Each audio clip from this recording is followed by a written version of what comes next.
वो कहते हैं ना स्टूडेंट कि फिजिक्स में न्यूमेरिकल और केमिस्ट्री में अगर आपने रिएक्शंस नहीं पढ़ा तो आखिर आपने क्या पढ़ा। तो आज का ये वीडियो कोई नॉर्मल वीडियो समझकर स्किप मत कर देना, वरना आपका केमिस्ट्री में पूरे के पूरे 10 से 15 यानी कि 8 से 10 नंबर कम हो जाएगा, ये मेरी गारंटी है। ऐसी गलती मत करना, वीडियो को लास्ट तक देख लेना, क्योंकि आज मैं लेकर आया हूं क्लास 12 केमिस्ट्री के जितने भी इंपॉर्टेंट नेम्ड रिएक्शन हैं, यानी कि जो नाम वाली अभिक्रियाएं होती है ना, उन सभी रिएक्शंस को एक ही वीडियो में। जिन बच्चों को लगता है भाई मेरी केमिस्ट्री बहुत वीक है, केमिस्ट्री में हमारा क्या होगा, हमें रिएक्शन नहीं आता, न्यूमेरिकल नहीं आता, तो आज मैं रिएक्शन तो आपका फाइनल करवा दूंगा। और रिएक्शन जो नाम वाली होती है ना, वो 8 से 10 नंबर की आपके बोर्ड एग्जाम में आती हैं। तो वीडियो को लास्ट तक देखना, कॉपी पेन लेकर बैठना। हर साल जो आपके बोर्ड एग्जाम में रिएक्शंस आए हैं ना, वही मैं इस वीडियो में लेकर आया हूं। अरे नेम्ड रिएक्शन सारा का सारा मैं लेकर आ चुका हूं आज, ठीक है। बस ध्यान से समझो, और मैं इस रिएक्शन को ट्रिक के साथ बताऊंगा। बहुत सारे बच्चे कहते हैं सर रिएक्शन करना नहीं आता, तो मैं विथ ट्रिक आपको बताने वाला हूं। चलिए वीडियो को स्टार्ट करते हैं। आप लोग वीडियो को लाइक कर देना, और रिएक्शंस अगर आपको नहीं आते इस सेशन को लास्ट तक देख लेना। मैं सारे नेम्ड रिएक्शन बताऊंगा, जैसे वुड्स अपक्रिया, वुड्स फिटिंग अपक्रिया, कैनिजारो अपक्रिया, कार्बेलामीन अपक्रिया, विलियमसन संश्लेषण अपक्रिया, एल्डोन संघनन, मतलब लगभग 11 रिएक्शंस हैं। 11 के 11 रिएक्शन इस वीडियो में मैं बताने वाला हूं। तो आप लोग बस वीडियो को लाइक कर देना, चैनल को सब्सक्राइब कर देना, और प्रीवियस ईयर पेपर उठाकर देख लेना। अगर ये रिएक्शन बोर्ड एग्जाम में नहीं आए होंगे ना, तो वीडियो को डिसलाइक करके चले जाना, ठीक है। अगर आए होंगे तो लाइक जरूर कर देना। तो चलिए स्टार्ट करते हैं। सबसे पहले हम पढ़ेंगे बच्चों वुड्स अभिक्रिया को। वुड्स अभिक्रिया, देखो यहां पे थोड़ा उस तरह से लिखा है, आप लोग ऐसे लिख दीजिएगा वुड्स अभिक्रिया, ठीक है। वहां पे इस पे रा लग गया। तो वुड्स अभिक्रिया क्या होता है, बहुत सिंपल सा है। नेम्ड वाले रिएक्शन बिल्कुल भी मिस मत करना। देखो क्या होता है वुड्स अभिक्रिया, जब एल्किल हैलाइड की सोडियम धातु से क्रिया शुष्क ईथर की उपस्थिति में कराते हैं तो एल्केन बनती है। इसी को ही हम वुड्स अभिक्रिया बोलते हैं। ध्यान से एक एक रिएक्शन समझना, बाद में मौका नहीं मिलेगा, ठीक है।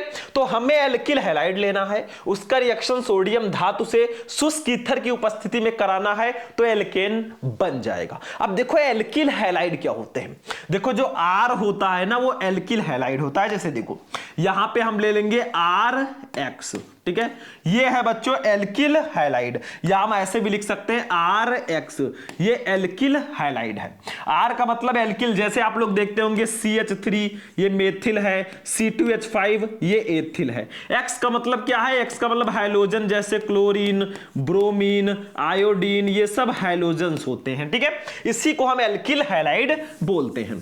तो हमने ले लिया है एक एल्किल हैलाइड, इसकी सोडियम धातु के साथ क्रिया करानी है। देखो ये सोडियम के साथ हमने क्रिया करा दी। किसकी उपस्थिति में करानी है, तो हमें करानी है बच्चों शुष्क ईथर की उपस्थिति में। किसके, शुष्क ईथर की उपस्थिति में हमें रिएक्शन कराना है, ठीक है। तो हमारा एल्केन बनेगा, मतलब हमारा जो रिएक्शन बनेगा वो RR, जो आपका RX है ना, मतलब RR बन जाएगा, और प्लस आपका बन जाएगा NaX। देखो अभी मैं आपको केमिकल तरीके से भी बताऊंगा, ये मैं ऐसे बता रहा हूं जैसे R के जगह पर मैं एल्किल को रखकर भी बताऊंगा, ठीक है। अब आप लोग कहोगे सर जी इधर तो 2 R है, उधर एक ही है, तो भैया इसके आगे 2 लगा दो। अब एक चीज और बनता है भैया, इधर 2x हो गया, इधर x एक ही है, और उधर सोडियम एक ही है, तो इधर आप लोग 2 लगा दो। तो 2RX plus 2Na that gives out RR plus 2NaX, यहां पे 2 लग जाएगा। तो इसी को बोलते हैं बच्चों हम वुड्स अभिक्रिया। समझ में आया। हम एल्किल हैलाइड की अभिक्रिया सोडियम से कराएंगे शुष्क ईथर की उपस्थिति में, तो हमारा एल्केन बनेगा और सोडियम हैलाइड बनेगा। नामकरण थोड़ा सा कर लेते हैं, इसका नाम है एल्किल हैलाइड। क्या नाम है, एल्किल हैलाइड, ठीक है। इसकी अभिक्रिया हमने कराई है सोडियम से शुष्क ईथर की उपस्थिति में, तो ये एल्केन बना है। क्या बना है, एल्केन इसी को बोलते हैं और ये सोडियम हैलाइड बना। ठीक है, अब एक काम कीजिए, आप लोग एल्किल हैलाइड के जगह पर आर के जगह पर कोई भी एल्किल रख दीजिए, जैसे मैं रख देता हूं, चलो नीचे। ठीक है, देखो ध्यान से, हम CH3 ले लेते हैं, CH3, और X के जगह पर हम I ले लेते हैं, यानी कि मेथिल आयोडाइड हमने ले लिया है। ठीक है, प्लस 2Na आपका है ही ऑलरेडी। किसकी उपस्थिति में रिएक्शन कराना है बच्चों? वो कराना है हमें शुष्क ईथर की उपस्थिति में। देखो रिएक्शन वही है, बस मैं क्या कर रहा हूं, यहां पे एल्किल की जगह पर CH3 हमने रख दिया। ठीक है, शुष्क ईथर की उपस्थिति में हमने रिएक्शन कराया, तो देखो यहां पे RR बना था। ठीक है, वहां पे 2CH3I रहेगा। देखो यहां पे क्या बन जाएगा, यहां पे भी R का मतलब R के जगह पर हमने एल्किल लिया है, तो यहां पे बन जाएगा CH3। ठीक है, और प्लस आपका हो जाएगा NaX के जगह पर हमने I लिया है तो I हो जाएगा। लेकिन रिएक्शन वैसे ही बैलेंस करेंगे। देखो इसके आगे भी 2 लगा देंगे और यहां पर भी हमारा इसके आगे भी 2 लगा देंगे। तो देखो हमने क्या किया, एल्किल हैलाइड के जगह पर मेथिल आयोडाइड ले लिया, इसका अपक्रिया सोडियम से शुष्क ईथर की उपस्थिति में कराया, तो देखो ये एथेन बना है, ये एथेन है, CH3 मतलब C2H6 है ये एथेन। ठीक है, और सोडियम आयोडाइड बना है, तो इसको हम नाम दे देंगे मेथिल आयोडाइड। इसका नाम है मेथिल आयोडाइड। ठीक है, इसकी अपक्रिया हमने करा दिया सोडियम से शुष्क ईथर की उपस्थिति में, तो ये एथेन बन गया। क्या बन गया? एथेन बन गया। बस यही है भैया उर्ज अपक्रिया। इसमें हम एल्किल हैलाइड की अपक्रिया सोडियम धातु से शुष्क ईथर की उपस्थिति में कराते हैं तो एल्केन बनता है। यही उर्ज अपक्रिया है। जैसे मेथिल आयोडाइड की अपक्रिया सोडियम से शुष्क ईथर की उपस्थिति में कराया तो एथेन बन चुका है, और मेथेन, एथेन, प्रोपेन, ब्यूटेन ये सब एल्केन ही हैं। ठीक है, चलो इसका स्क्रीनशॉट ले लो फटाफट, तुरंत स्क्रीनशॉट लो, फिर हम आगे बढ़ते हैं बच्चों। चलो ये भी हो गया, आगे बढ़ो। एक एक रिएक्शन को बस आप लोग समझते चलो। दूसरा हमारा रिएक्शन है बच्चा पार्टी, वो है उर्ज फिटिंग अपक्रिया। अब यहां पे उर्ज फिटिंग अपक्रिया आ गई है, ध्यान से समझो, कुछ है नहीं भैया, बहुत इजी है, और इसका नोट्स बना लेना। नोट्स नहीं बनाए हो तो प्ले स्टोर से शुभम लेक्चरर ऐप डाउनलोड कर लेना, वहां पे सारे नोट्स आपको मिल जाएंगे। ठीक है, तो देखो उर्ज फिटिंग अपक्रिया भी लगभग वैसे ही रहेगा, लेकिन इसमें एक और कंपाउंड जुड़ जाएगा हमारे अभिकारक में। देखो एल्किल हैलाइड का एरिल हैलाइड से शुष्क ईथर की उपस्थिति में सोडियम की उपस्थिति में संयोग करके एरोमेटिक हाइड्रोकार्बन प्राप्त करने की अपक्रिया उर्ज फिटिंग अपक्रिया कहलाती है। देखो उर्ज अपक्रिया के में हमने एल्किल हैलाइड लिया, सोडियम से रिएक्शन कराया शुष्क ईथर की उपस्थिति में, यहां पे एल्किल के साथ एक एरिल हैलाइड भी ले लेंगे, फिर हम सोडियम से रिएक्शन कराएंगे शुष्क ईथर की उपस्थिति में, एक एरिल हैलाइड हम एक्स्ट्रा ले लेंगे। जैसे देखो मेथिल आयोडाइड व आयोडो बेंजीन की अभिक्रिया से टॉलुइन का बनना। अब देखो पहले हम लेंगे एक एल्किल हैलाइड, एल्किल हैलाइड हम वही ले लेते हैं CH3I। ठीक है, अब एल्किल हैलाइड के साथ हम एक एरिल हैलाइड भी ले लेंगे। एरिल हैलाइड का मतलब जिसमें बेंजीन हो, तो आयोडो बेंजीन हम ले लेंगे C6H5I ले लिया हमने। ठीक है, और प्लस सोडियम तो आपका ऑलरेडी रहेगा ही, यहां पे सोडियम लिख देते हैं। प्रोसेस वही है भाई, ऊपर रहेगा क्या? शुष्क ईथर रहेगा। क्या रहेगा ऊपर? शुष्क ईथर। शुष्क ईथर, यहां पे भी हमारा रिएक्शन होगा तो क्या बनेगा? यहां पे ध्यान देना थोड़ा सा, देखो ये C6H5 और CH3 आपस में जुड़ जाएंगे, C6H5 CH3, इसको बोलते हैं टॉलुइन, और प्लस आपका बन जाएगा बच्चों NaI, मतलब देखो NaI बन जाएगा। अब देखो ध्यान से, इधर I कितना है? 2 है, इधर I 1 ही है, इधर सोडियम 1 है, इधर भी 1 है। अब I उधर 2 है तो इसके इधर 2 लगा देते हैं। अब देखो इधर उधर I 2 हो गया, इधर भी आयोडीन 2 है, लेकिन सोडियम उधर 1 ही है तो सोडियम के आगे भी 2 लगा देंगे। ठीक है, अब ये रिएक्शन बिल्कुल बैलेंस है। उर्ज फिटिंग अपक्रिया में हम एल्किल हैलाइड के साथ एरिल हैलाइड लेंगे, फिर हम सोडियम से रिएक्शन कराएंगे शुष्क ईथर की उपस्थिति में, तो हमारा एरोमेटिक हाइड्रोकार्बन बनेगा, मतलब टॉलुइन बनेगा। इस टॉलुइन को हम ऐसे भी लिखते हैं, देखो ये बेंजीन रिंग हमने बना दिया और ऊपर लिख दो CH3, ये भी टॉलुइन ही है। ठीक है, तो हम नामकरण कर देते हैं भैया, इसका नाम है मेथिल आयोडाइड। मेथिल आयोडाइड एक एल्किल हैलाइड ही है। ठीक है, मेथिल एल्किल आयोडाइड हैलाइड। ठीक है, तो मेथिल आयोडाइड, मेथिल आयोडाइड का हमने रिएक्शन कराया है आयोडोबेंजीन से, आयोडोबेंजीन से। ठीक है, सोडियम की उपस्थिति में, सोडियम से शुष्क ईथर की उपस्थिति में, तो हमारा बना टॉलुइन। क्या बना है बच्चों? टॉलुइन बना है। इसी को हम लोग बोलते हैं वुड्स फिटिंग अभिक्रिया। बहुत सिंपल है, वुड्स में एक एरिल हैलाइड फिटिंग कर दो, वुड्स फिटिंग हो गया। ठीक है, समझ में आया? जैसे देखो, हमने मेथिल आयोडाइड लिया, इसका आयोडोबेंजीन से सोडियम से शुष्क ईथर की उपस्थिति में रिएक्शन करा है, तो टॉलुइन बन गया। टॉलुइन एक एरोमेटिक हाइड्रोकार्बन है।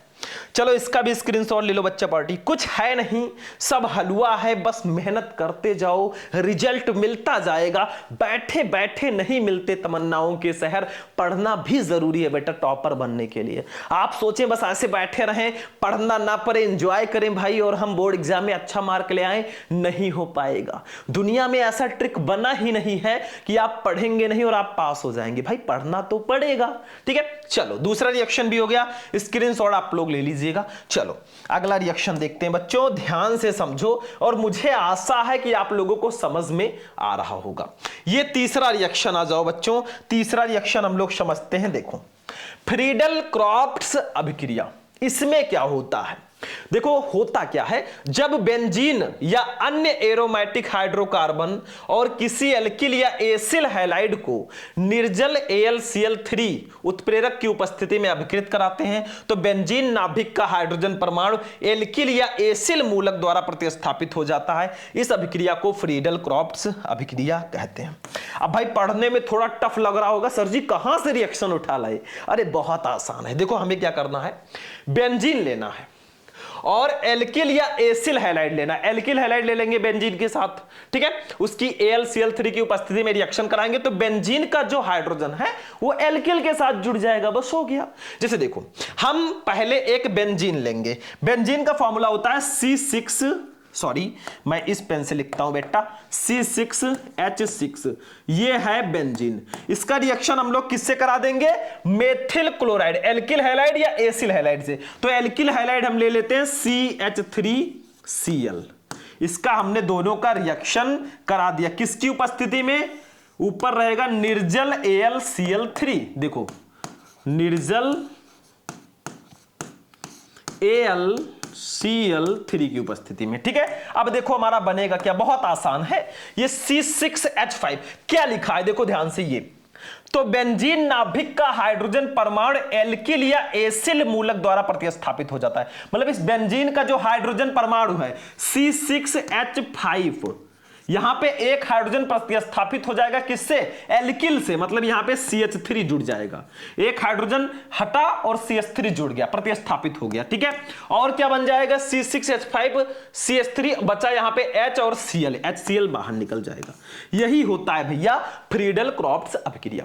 मतलब हमने बेंजीन ले लिया और एल्किल हैलाइड ले लिया, उसका निर्जल AlCl3 की उपस्थिति में रिएक्शन कराया, तो बेंजीन का एक हाइड्रोजन परमाणु जो है वो एल्किल से प्रतिस्थापित हो गया। मतलब एक हाइड्रोजन उसमें गायब हो गया और वहां पे एल्किल जुड़ गया, CH3 और HCl बन गया। ठीक है, यही है भैया फ्रीडल क्रॉफ्ट्स अभिक्रिया। ये बेंजीन है बेटा, क्या है ये? बेंजीन। और ये है मेथिल क्लोराइड, मेथिल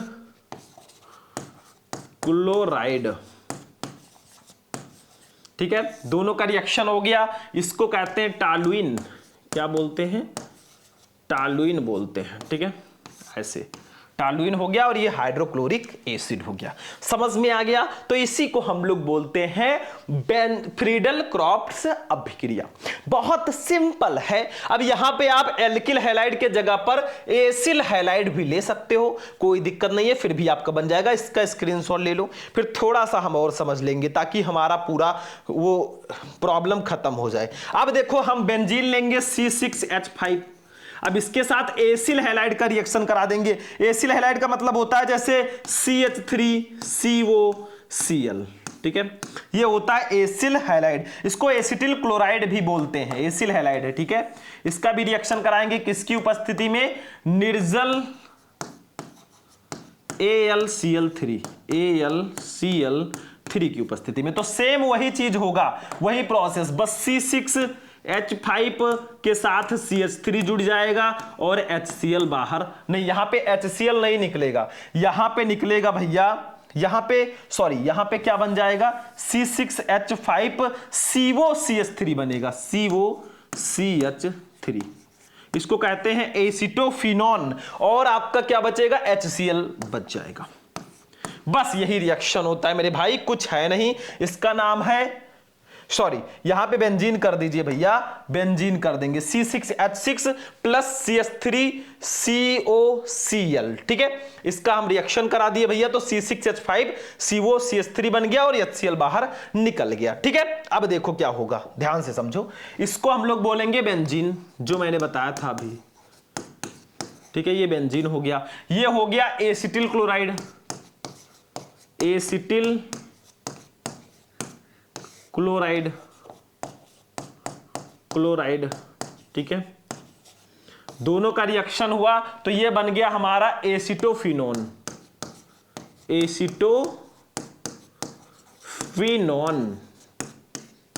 ठीक है। बस हो गया मेरे भाई, यही हो गया एसिटोफिनॉन, हो गया यही फ्रीडल क्रॉफ्ट्स अभिक्रिया।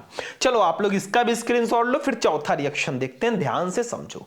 चलो हो गया बच्चों, अब इसको मैं हटाता हूं, नेक्स्ट वाला रिएक्शन देखते हैं क्या। अब देखिए स्टूडेंट, हमारा जो अगला रिएक्शन है ना, बहुत ही ज्यादा इंपॉर्टेंट है और बहुत ही ज्यादा इजी है, बस थोड़ा सा दिमाग लगाना है। देखो रिएक्शन का नाम है हैलोफॉर्म अभिक्रिया, मतलब इस अभिक्रिया में हैलोफॉर्म बनेगा जैसे क्लोरोफॉर्म, ठीक है। तो देखो ध्यान से, होता क्या है थोड़ा समझो और रिएक्शन को बैलेंस करना सीखो। देखो एथिल अल्कोहल, एसिटाल्डिहाइड, एसीटोन तथा जिसमें ON2 एवं AL2 लगा हो, वे सभी यौगिक हैलोफॉर्म अभिक्रिया देते हैं। मतलब एथिल अल्कोहल, एसिटाल्डिहाइड, एसीटोन, ये सब हैलोफॉर्म अभिक्रिया देते हैं। उपरोक्त यौगिकों में से किसी एक यौगिक को हैलोजन तथा NaOH के साथ गर्म करने पर हैलोफॉर्म बनता है। मतलब इसमें से कोई एक यौगिक ले लो, उसको हैलोजन जैसे क्लोरीन और सोडियम हाइड्रोक्साइड के साथ गर्म करो तो हैलोफॉर्म बन जाएगा। जैसे हम ले लेते हैं, मान लीजिए एथिल अल्कोहल ले लेते हैं, C2H5OH, ये हमारा एथिल अल्कोहल है। इसका रिएक्शन कराना है क्लोरीन से, मतलब Cl2 से, और इसका रिएक्शन कराना है NaOH से, ठीक है। Cl2 मतलब हैलोजन से, ठीक। इन सब का हमने करा दिया बच्चों, रिएक्शन करा दिया। तो हमारा बनेगा क्या, बहुत ध्यान से समझना। एक तो बनेगा हैलोफॉर्म जैसे CHCl3, ये है क्लोरोफॉर्म, ठीक है, हैलोफॉर्म बन गया। और हमारा सोडियम क्लोराइड बनेगा, NaCl, सोडियम क्लोराइड बनेगा, और सोडियम फॉर्मेट बनेगा HCOONA, ये सोडियम फॉर्मेट बन गया, ठीक है। और साथ में जल भी बनेगा भैया, प्लस H2O बन जाएगा। अब इसको बैलेंस भी तो करना है भाई, हमें इतना तो पता चल गया कि चलो हम अल्कोहल ले लिया हमने, उसका हैलोजन और सोडियम हाइड्रोक्साइड के साथ रिएक्शन करा दिया तो क्लोरोफॉर्म बन गया, लेकिन इसको बैलेंस करो, थोड़ा सा हम समझते हैं। देखो क्लोरीन इधर 2 है, इधर क्लोरीन 3 और 1 4 है, तो उसको भी 4 करना है। लेकिन आगे देखो, इधर सोडियम 1 है, इधर भी सोडियम 2 है। अब कैसे रिएक्शन करोगे, मैं सीधा सीधा बता देता हूं बच्चों, इसके आगे 4 लगा दो, इसके आगे 6 लगा दो, ठीक है। फिर हमारा रिएक्शन थोड़ा आगे चलेंगे। Na अब यहां पे 6 हो चुका है भाई, यहां पे सिर्फ 2 ही है, तो इसके आगे भी हम लोग लगा देंगे कितना, 5 लगा देंगे यहां पे, ठीक है, 5 हो गया। और H2O जो हमारा है, यहां पे भी हम मॉलिक्यूल ऐड कर देंगे, कितना, प्लस जल के 5 मॉलिक्यूल ले लेंगे। अब ये रिएक्शन बिल्कुल बैलेंस है। देखो बहुत ज्यादा टाइम वेस्ट नहीं करना भाई, हमें सीधा सीधा समझना है। देखो हमने एथिल अल्कोहल लिया, क्लोरीन, अब देखो पहले रिएक्शन बैलेंस है कि नहीं। कार्बन कितना, इधर 2 है, इधर भी 1 और 1 2 है। हाइड्रोजन 5, 1 6 और 6 12 है, इधर कितना, 1 और 1 2 और 10 इसका 12 हाइड्रोजन हो गया। ठीक है, ऑक्सीजन कितना है 1 और 6 एक 7 है, इधर भी कितना है देखो 2 और 5 7 है। ठीक है, यहां पे क्लोरीन तो हो ही गया, सोडियम 6 है, यहां पे भी सोडियम 5 और 1 6 है। रिएक्शन बिल्कुल बैलेंस है। तो थोड़ा आप नंबरिंग करके बैलेंस करना सीख जाना रिएक्शन को। ठीक है, तो यही होता है भैया हाइलोफॉर्म अपक्रिया। मतलब हम एथिल अल्कोहल, एसिटाल्डिहाइड या एसीटोन किसी एक को लेकर उसका हाइलोजन यानी कि क्लोरीन के साथ और सोडियम हाइड्रोक्साइड के साथ रिएक्शन कराएंगे तो हाइलोफॉर्म बनेगा। ये है बच्चों क्लोरोफॉर्म।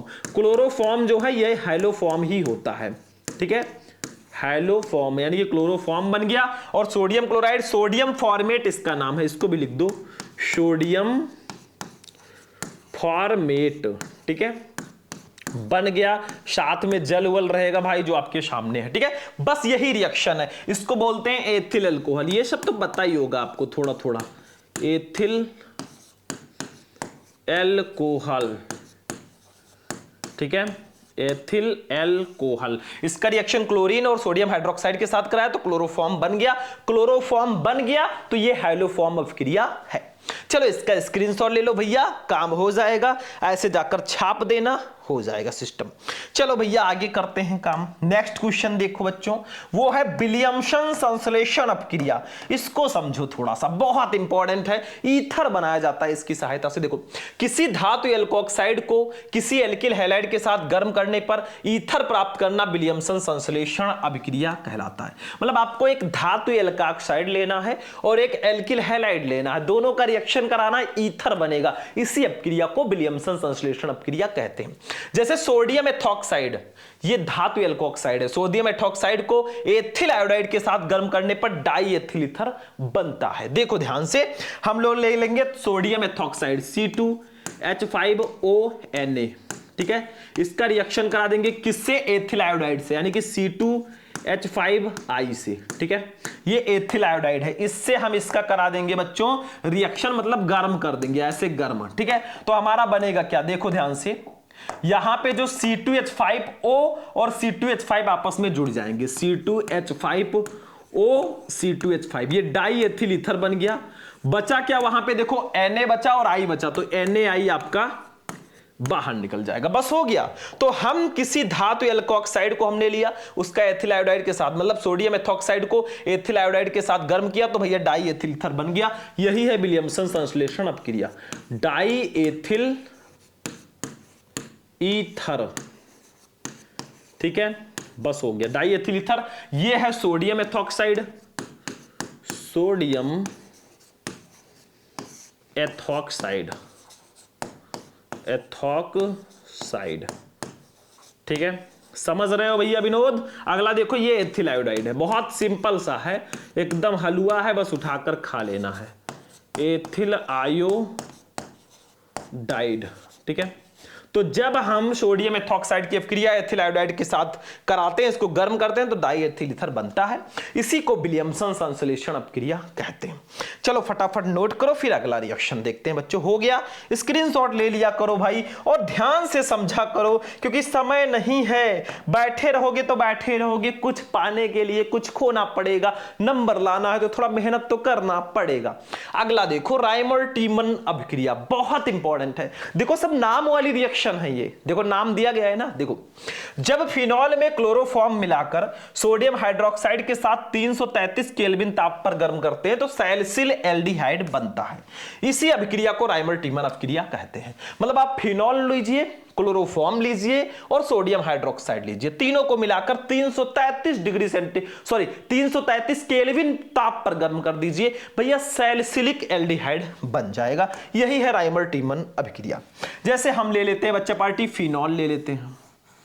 देखो इसी को हम लोग बोलते हैं फिनॉल, शायद आप लोगों को पता हो। ठीक है, फिनॉल के साथ हम क्लोरोफॉर्म ले लेंगे CHCl3। ठीक है, देखो ऊपर दिया गया क्लोरोफॉर्म, और प्लस हम ले लेंगे सोडियम हाइड्रोक्साइड यानी कि NaOH। ठीक है, इन तीनों को मिलाकर हम लोग गर्म करेंगे कितने टेम्परेचर पर, लगभग 333 केल्विन, 333 केल्विन ताप रहेगा। तो हमारा बनेगा क्या, देखो ध्यान से, एक बेंजीन रिंग तो हमें बनाना ही पड़ेगा जैसा हमने बनाया था। देखो ये बेंजीन रिंग बन गया, ऊपर हमारा हो जाएगा OH, OH हो गया, साइड में हो जाएगा बच्चों CHO, इसी को बोलते हैं सैलिसिलिक एल्डिहाइड, ठीक है। और प्लस हमारा क्या बनेगा, NaCl बन जाएगा, और प्लस हमारा H2O बन जाएगा, क्या, H2O। लेकिन थोड़ा सा रिएक्शन बैलेंस करो मेरे भाई, देखो यहां पे OH है, यहां से CH निकल गया, यहां से O निकल गया, तो CHO साइड में जुड़ गया। अब क्लोरीन इधर 3 है, इधर सिर्फ एक ही है, तो इसके आगे भी 3 लगा दो, 3 क्लोरीन हो गया। लेकिन सोडियम इधर 3 हो गया, उधर एक ही है, तो इसके आगे भी 3 लगा दो मेरे भाई, ये देखो 3 लगा दिया, ठीक है। अब बाकी चीजें आप बैलेंस करो भाई, ठीक है। इधर हाइड्रोजन कितना है, 1 है, नहीं हाइड्रोजन इधर 3 हो गया है, इधर कितना है, 2 ही है। अब इसमें एक काम करो, आप 2 लगा दो, ठीक है। इधर भी 4 हाइड्रोजन हो गया, इधर कितना हो गया, 1 और 3 1 4 हो गया। बस ये रिएक्शन बिल्कुल बैलेंस हो चुका है। तो जब हम फिनॉल को क्लोरोफॉर्म के साथ और सोडियम हाइड्रोक्साइड के साथ 333 केल्विन ताप पर गर्म करते हैं तो सैलिसल्डिहाइड बनता है, सोडियम क्लोराइड और जल बनता है। नामकरण कर देंगे भैया, इनका नाम है प्यार से फिनॉल, बगल वाले भाई का नाम है क्लोरोफॉर्म,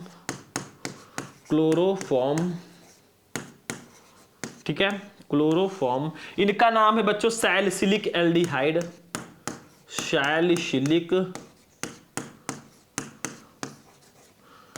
एल्डिहाइड, ठीक है। साइड वाले बाबूजी का नाम है सोडियम क्लोराइड और जल। बस हो गया भैया, यही राइमर टीमन अभिक्रिया है। चलो इसको भी नोट करो, फिर हम अगला क्वेश्चन देखेंगे।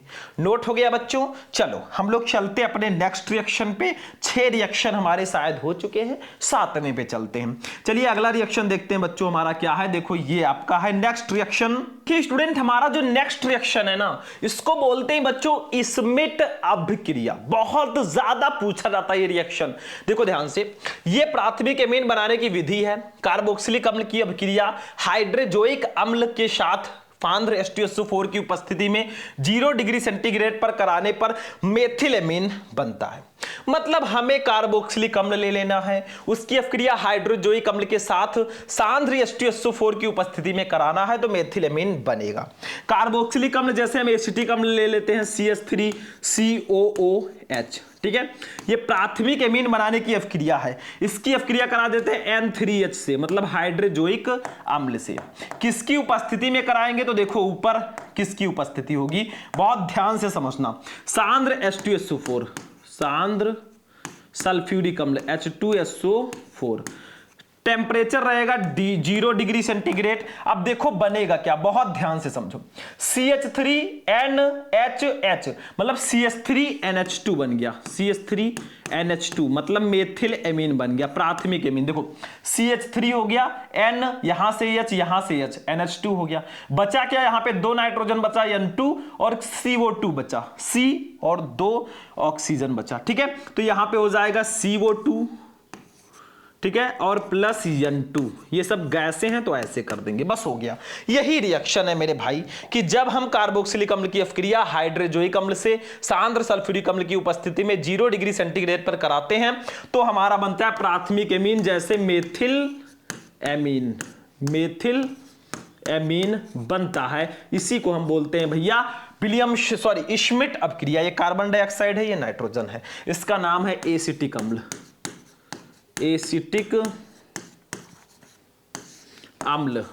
ठीक है।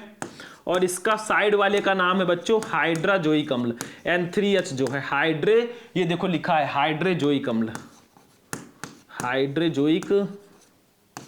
अम्ल, ठीक है। तो बहुत सिंपल है, हमने एक कार्बोक्सिलिक अम्ल लिया, उसकी अभिक्रिया हाइड्रोजोइक अम्ल के साथ सांद्र H2SO4 की उपस्थिति में 0 डिग्री सेंटीग्रेड पर कराई तो मेथिलेमीन बन गया। चलो स्क्रीनशॉट ले लो, आगे बढ़ो, अभी बहुत कुछ बाकी, अभी तो 4 रिएक्शन है मेरे भाई। चलो अगला रिएक्शन देखते हैं बच्चों, कैनिजारो अभिक्रिया। बहुत इंपॉर्टेंट रिएक्शन है, इसको समझना जरूरी है। कैनिजारो अभिक्रिया बहुत ज्यादा पूछा जाता है, लघुत्तरीय प्रश्नों में छाप के आता है। देखो जब उन एल्डिहाइडों के दो अणुओं को जिनमें अल्फा हाइड्रोजन परमाणु नहीं होते उसका कास्टिक क्षारों के साथ सांद्र विलयनों के साथ क्रिया कराने पर एल्डिहाइड का एक अणु एल्कोहल में अपचयित तथा दूसरा अणु अम्ल में ऑक्सीकृत हो जाता है, यह अभिक्रिया कैनिजारो अभिक्रिया कहलाती है। मतलब आपको ऐसे एल्डिहाइड लेने हैं ना जिसमें अल्फा हाइड्रोजन परमाणु नहीं होते, ठीक है। उनकी अभिक्रिया आपको कास्टिक क्षारों के साथ और करानी है, तो आपका एक अणु एल्डिहाइड का एक अणु एल्कोहल में अपचयित हो जाएगा तथा दूसरा अणु अम्ल में ऑक्सीकृत हो जाएगा, यही कैनिजारो अभिक्रिया। लेकिन आखिर ऐसे कौन से कंपाउंड है, ऐसा कौन सा एल्डिहाइड है जिसमें अल्फा हाइड्रोजन परमाणु नहीं होते, ये तो जानना है। देखो अल्फा हाइड्रोजन परमाणु होते क्या है, देखो ध्यान से। जैसे हमारा HCHO है, एक एल्डिहाइड है फॉर्मेल्डिहाइड।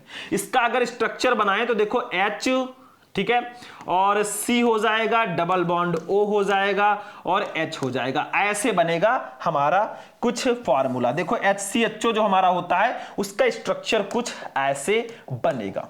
अब देखो ये हमारा फंक्शनल ग्रुप है, इस फंक्शनल ग्रुप से केवल हाइड्रोजन जुड़ा है तो इसको अल्फा हाइड्रोजन नहीं बोलेंगे। अगर इस फंक्शनल ग्रुप से कार्बन जुड़ा होता तो उसको अल्फा कार्बन बोलते, और उस कार्बन से एक हाइड्रोजन जुड़ा होता तब उसको अल्फा हाइड्रोजन बोलते हम। मतलब फंक्शनल ग्रुप के साथ एक कार्बन जुड़ा होना चाहिए, ठीक है, तो उसको अल्फा कार्बन बोलेंगे, और उस कार्बन के साथ जब हाइड्रोजन होगा उसको अल्फा हाइड्रोजन बोलेंगे। यानी कि HCHO जो है इसमें अल्फा हाइड्रोजन नहीं है, तो ये कैनिजारो अभिक्रिया में यूज होगा। एक होता है CH3CHO, ये होता है एसिटल्डिहाइड। अब इसमें देखो अल्फा हाइड्रोजन है कि नहीं है, ध्यान से देखो। इसका स्ट्रक्चर कैसे बनाएंगे हम लोग, बहुत इजी है, देखो ध्यान से। CH3 CHH CH3 हो गया और C double bond O CHO हो गया, ठीक है, CHO हो गया, ठीक। अब देखो यहां पे जो बच्चों फंक्शनल ग्रुप हमारा है CHO, इसके साथ एक कार्बन जुड़ा हुआ है। अब इस कार्बन को हम लोग बोलेंगे अल्फा कार्बन, क्या बोलेंगे, अल्फा कार्बन बोलेंगे। और इस अल्फा कार्बन के साथ जितने हाइड्रोजन होंगे, ये अल्फा हाइड्रोजन है, ये भी अल्फा हाइड्रोजन है, ये भी अल्फा हाइड्रोजन है। मतलब फंक्शनल ग्रुप से एक कार्बन जुड़ा होना चाहिए, उसको अल्फा कार्बन बोलेंगे, उसके साथ जो हाइड्रोजन होंगे उसको अल्फा हाइड्रोजन बोलेंगे। यानी कि एसिटल्डिहाइड जो है ये कैनिजारो अभिक्रिया नहीं देगा, क्योंकि कैनिजारो अभिक्रिया वही एल्डिहाइड देते हैं जिनमें अल्फा हाइड्रोजन परमाणु नहीं होते। तो यहां पे HCHO हम एग्जांपल ले सकते हैं, HCHO में अल्फा हाइड्रोजन परमाणु नहीं होते। तो HCHO हमने ले लिया, इसकी अभिक्रिया कास्टिक क्षार से करानी है, जैसे NaOH से इसका रिएक्शन हमें करवा देना है। चलो ये रिएक्शन हमने करवा दिया, तो कहा गया है, क्या कहा गया है, देखो इसका एक अणु एल्डिहाइड का एक अणु एल्कोहल में अपचयित हो जाएगा। जैसे यहां पे एक अणु जो है वो CH3OH बना लेगा और दूसरा अणु जो है वो अम्ल में ऑक्सीकृत हो जाएगा, यानी कि HCOONA बना लेगा बच्चों, ठीक है, तो ये हो जाएगा। लेकिन रिएक्शन को भी तो हमें बैलेंस करना है भैया। देखो इधर हाइड्रोजन कितना है, 3 1 4 1 5 है, उधर कितना है, 1 1 2 1 3 है, तो इसके आगे 2 लगा दो। अब देखो 2 2 4 1 5 हाइड्रोजन हो गया, कार्बन उधर 2 है, इधर भी कार्बन 1 और 1 2 है, ऑक्सीजन उधर 2 1 3 है, इधर भी 2 और 1 3 है, बस रिएक्शन बिल्कुल बैलेंस है। तो जब हम उन एल्डिहाइडों को जिनमें अल्फा हाइड्रोजन परमाणु नहीं होते उनका रिएक्शन कास्टिक क्षार जैसे सोडियम हाइड्रोक्साइड के साथ कराते हैं, तो एल्डिहाइड का एक अणु एल्कोहल में अपचयित हो जाएगा, जैसे मेथिल एल्कोहल बन गया, और दूसरा अणु अम्ल में ऑक्सीकृत हो जाएगा, ठीक है। तो नाम देखते हैं, ये फॉर्मेल्डिहाइड है, क्या है ये, फॉर्मेल्डिहाइड है। इसकी अभिक्रिया सोडियम हाइड्रोक्साइड के साथ हमने करा दी, तो ये बनेगा मेथिल एल्कोहल, एक एल्कोहल में अपचयित हो गया, मेथिल एल्कोहल, ठीक है, और दूसरा अम्ल में ऑक्सीकृत हो जाएगा, ये फॉर्मिक अम्ल है। क्या है ये, सॉरी फॉर्मिक अम्ल नहीं है, ये सोडियम फॉर्मेट है, सोडियम फॉर्मेट, क्या है, सोडियम फॉर्मेट, ठीक है, बस हो गया, समझ में आ गया, यही कैनिजारो अभिक्रिया है, ठीक है।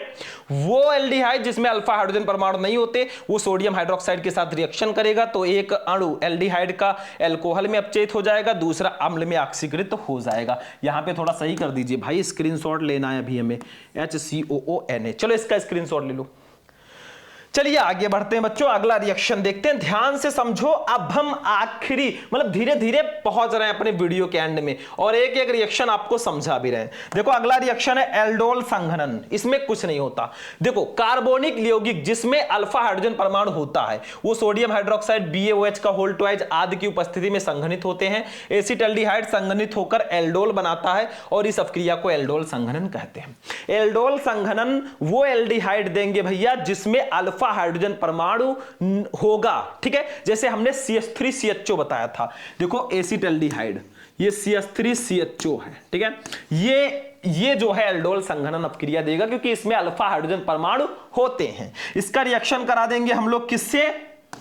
इसका रिएक्शन करा देंगे हम लोग, देखो ध्यान से, अल्फा हाइड्रोजन परमाणु होता है NaOH BaOH के होल्ड ट्वाइस आदि में संघनित होकर एसिटाल्डिहाइड संघनित होकर अपक्रिया देते हैं। तो ये हमारा एसिटाल्डिहाइड हो गया। एक और एसिटाल्डिहाइड लेंगे HCH2CHO, ये भी एसिटाल्डिहाइड है, मैंने इसलिए लिख दिया ऐसा। ये CH3CHO ही है। देखो इस H को इसमें जोड़ दो, CH3CHO ही हो जाएगा। तो इसके दो मॉलिक्यूल हमने ले लिए हम। अब इसका NaOH के साथ रिएक्शन कराएंगे। देखो किसके साथ? NaOH के साथ रिएक्शन कराएंगे तो एल्डोल बनेगा। एल्डोल का मतलब अब यहां पे थोड़ा समझना, ये CH3CH, ठीक है, और ये O और H आपस में जुड़ जाएंगे, ब्रैकेट में हो जाएगा OH, ठीक है, और बाकी आपका CH2CHO ऐसे ही रहेगा। इसी को हम लोग बोलते हैं एल्डोल, इसी को बोलते हैं एल्डोल, एल्डोल, ठीक है। तो इसी को एल्डोल संघनन हम बोलेंगे। और ये एसिटाल्डिहाइड है, इसका दो अणु हमने लिया है, एसिटाल्डिहाइड, ठीक है, एसिटाल्डिहाइड, और इसका दो अणु हमने लिया है, दो अणु, ठीक है। तो क्या कहा गया? कार्बोनिक यौगिक जिसमें अल्फा हाइड्रोजन परमाणु होता है जैसे एसिटाल्डिहाइड, इसके दो अणुओं को लेकर हम NaOH या BaOH के होल्ड ट्वाइस आदि की उपस्थिति में संघनित कराएंगे। देखो इसका दो मॉलिक्यूल ले लिया, सोडियम हाइड्रोक्साइड से रिएक्शन करा दिया, ये बन गया एल्डोल। देखो एसिटाल्डिहाइड संघनित होकर एल्डोल बनाता है और इस अपक्रिया को एल्डोल संघनन कहते हैं। ये एल्डोल बन गया, ठीक है, बस हो गया। चलो इसका भी स्क्रीनशॉट ले लो, फिर हम आगे बढ़ते हैं।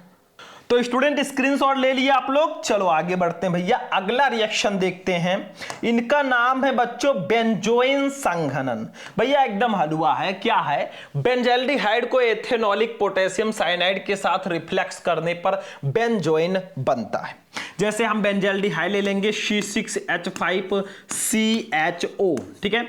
ये बहुत सिंपल सा रिएक्शन है, इसको हम केशियन पोटेशियम साइनाइड के साथ गर्म कर देंगे, गर्म कर देंगे तो हमारा बेंजोइन बन जाएगा। बहुत इजी है, देखो बेंजोइन बनेगा, यहां पे हमारा बन जाएगा C6H5, ठीक है, C6H5CH, ब्रैकेट में ले लेंगे OH, ठीक है, और हमारा बन जाएगा CO C6H5। ये बेंजोइन है भैया, इसको याद रखना, काफी बड़ा रिएक्शन है। अब कुछ बच्चे कहेंगे सर जी इधर C6H5 एक ही है, इधर दो दो है, तो इसके आगे भी दो लगा देंगे, बस हो गया।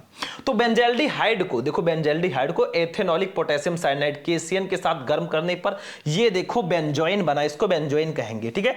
रिएक्शन बिल्कुल बैलेंस है। देखो कार्बन 6-6-12 है, इधर एक 13 है, इधर भी 6-6-12 एक 13 है, ठीक है, मतलब 14 है, इधर 14 इधर है, 14 इधर भी है, बाकी सब सेम है, आप लोग देख लीजिएगा। तो यही है भैया, इसको बोलेंगे बेंजल्डिहाइड, बेंजल्डिहाइड,